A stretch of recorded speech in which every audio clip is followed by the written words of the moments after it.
සිරිනිති මති තේජෝ ජය සිද්ධි මහිද්දි මහා ගුණං අපරිමිත පුඤ්ඤාධිකාරස්ස සබ්බන්තරාය නිවාරණ සමත්තස්ස භගවතු අරහතු සම්මා සම්බුද්දස්ස වත්තිංස මහා පුරිස ලක්ඛණානුභාවේන අසීත්‍යනුව්‍යංජන ලක්ඛණානුභාවේන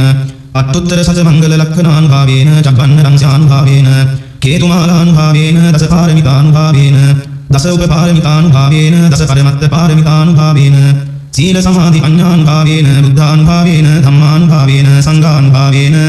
තේජානුභාවේන විද්‍යානුභාවේන බලානුභාවේන ඤේය ධම්මානුභාවේන චතුරාසීති සහස්ස ධම්මඛණ්ඩානුභාවේන නවලෝකුත්තර ධම්මානුභාවේන අට්ඨංගික මග්ගානුභාවේන අට්ඨ සමාපත්‍යානුභාවේන චල විඤ්ඤානුභාවේන මෙත්තා කරුණා මුදිතා උපේක්ඛානුභාවේන සබ්බ පාරමිතානුභාවේන රතනත්‍රය සරණානුභාවේන තුයිහං සබ්බ රෝග ශෝක උපද්දව දුක්ඛ දෝමනස්සුපායාසා විනස්සන්තු